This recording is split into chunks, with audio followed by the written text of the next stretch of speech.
بسم الله. صحيح. بسم الله الرحمن الرحيم. وصلى الله وسلم على سيدنا محمد وعلى اله وصحبه اجمعين. سبحانك لا علم لنا الا ما علمتنا انك انت العليم الحكيم. اشهد ان لا اله الا الله وحده لا شريك له واشهد ان محمدا عبده ورسوله. اللهم صل على سيدنا محمد، صل عليه صلاة دائمة متجددة تجدد الليل والنهار والشمس والقمر، وبارك عليه وعلى آله وأصحابه وأزواجه أمهات المؤمنين وذريته وأهل بيته وعلى كل من تبعه بإحسان إلى يوم الدين. أخوتي الكرام، السلام عليكم ورحمة الله وبركاته. Regardez le titre. Quand est-ce que Dieu Tout-Puissant rit? Question, est-ce que Allah subhanahu wa ta'ala rit? Oui. C'est difficile à répondre. Oui, mais les Allemands disent. Subhanallah. Allah subhanahu wa ta'ala rit. Oui, oui. Mais il ne faut pas imaginer, faut pas l'imaginer. Parce que Allah subhanahu wa ta'ala, laysa kamithlihi shay', rien ne ressemble à lui. Donc il ne faut pas l'imaginer. On sait, parce que on connaît que Allah subhanahu wa ta'ala rit. C'est dans le hadith du prophète sallallahu alayhi wa sallam. Mais comment? Allah a'lam. On sait que Allah subhanahu wa ta'ala s'assoit sur le trône. Comment? Allah a'lam. On sait qu'il descend dans le premier ciel, chaque troisième tiers de la nuit. Comment? Allah a'lam. On sait des choses, on sait ce qu'il fait, mais le comment, c'est Allah. Voilà. Pourquoi aussi? Non, je dis pourquoi aussi. On peut savoir pourquoi elle le fait, mais comment il le fait, c'est difficile. On ne peut pas savoir comment. C'est même pas très difficile, on ne sait pas.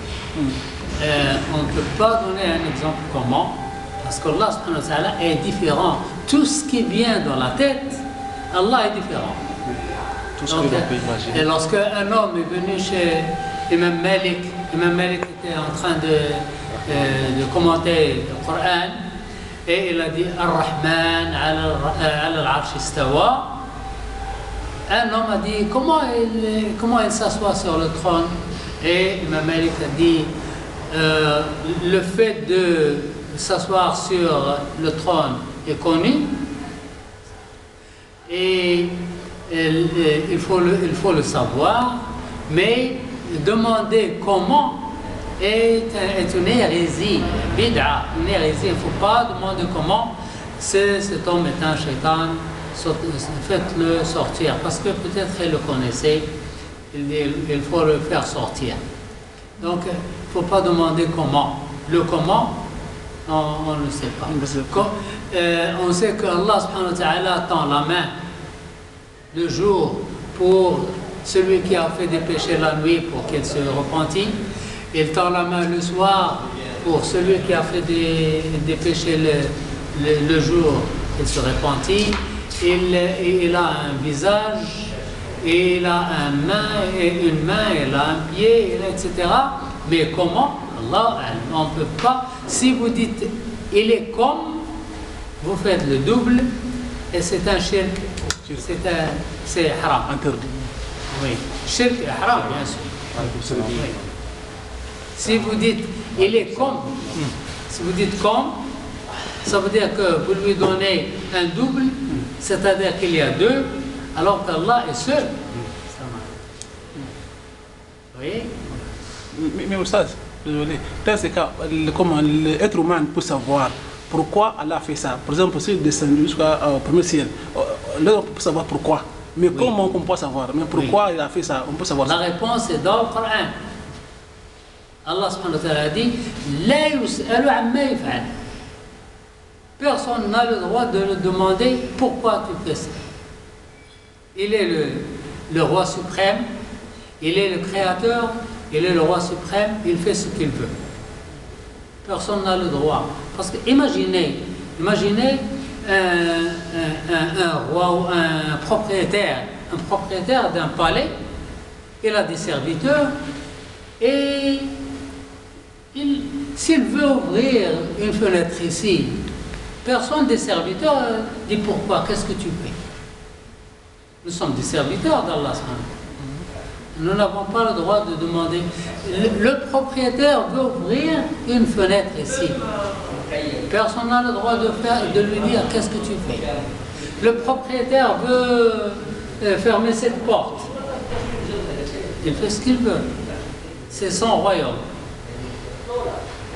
لا يسأل عما يفعل وهم يسألون. Les serviteurs, on les demande pourquoi ils font ça. Mais lui, personne ne le demande. Mais il est juste. Il est juste, il est plus que juste. Il est, avec la justice, il y a la bonté. Il y a la bonté avec... Pardon? Oui, ça va, écoute. Je voulais juste dire que ce qu'il voulait aussi dire, si je me trompe, tu me corriges, c'est que il y a des choses que Allah ordonne et pour lesquelles il nous explique les raisons pour lesquelles il nous a ordonné. Oui. Et il y a des choses qu'il ordonne, c'est là où Oustaz est en train de parler, il y a des choses que Allah ordonne et il ne nous dit pas le pourquoi. Oui. Et pour les choses qu'il nous a ordonnées et qu'il nous a donné la raison, on accepte la raison, on prend la raison et on travaille avec la raison. Mais pour les choses où il nous a ordonné, il ne nous a pas donné de raison, même dans ce cas aussi on accepte, même sans le fait qu'on comprenne, parce qu'on sait, on a la certitude que ça vient d'Allah. On ne lui demande pas pourquoi, parce qu'il ne l'a pas dit. Donc c'est à ce niveau-là, il y a des choses pour lesquelles il y a l'explication qui est donnée et tout le truc. Il y a des choses pour lesquelles il n'y a pas d'explication qui est donnée. Dans les deux cas, on prend les deux comme ça. Dans les deux cas, il faut obéir. Lorsqu'on reçoit, vous avez le droit de vous demander, n'importe qui a le droit de se demander sur l'existence d'Allah, sur l'essence d'Allah. S'il n'est pas musulman, s'il n'est pas croyant, il a le droit de se demander toutes les questions.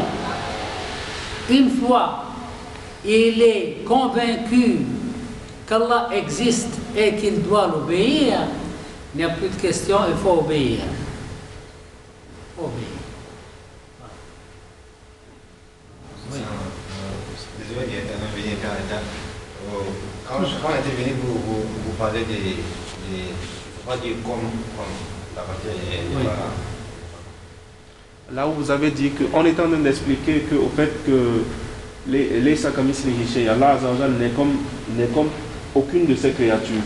Donc là, on est en train de décrire, Oustaz a parlé du fait que dans les sunnahs, dans les hadiths, on retrouve Allah Azzawajal qui tend sa main, par exemple, le jour où, pour celui qui a commis un péché pour demander le pardon, il va lui donner le pardon. Le soir, de la même manière, quand Allah Azzawajal dit dans le Coran qu'il s'est établi sur son trône, quand il dit Ar-Rahman ala al-Arshi Sawa,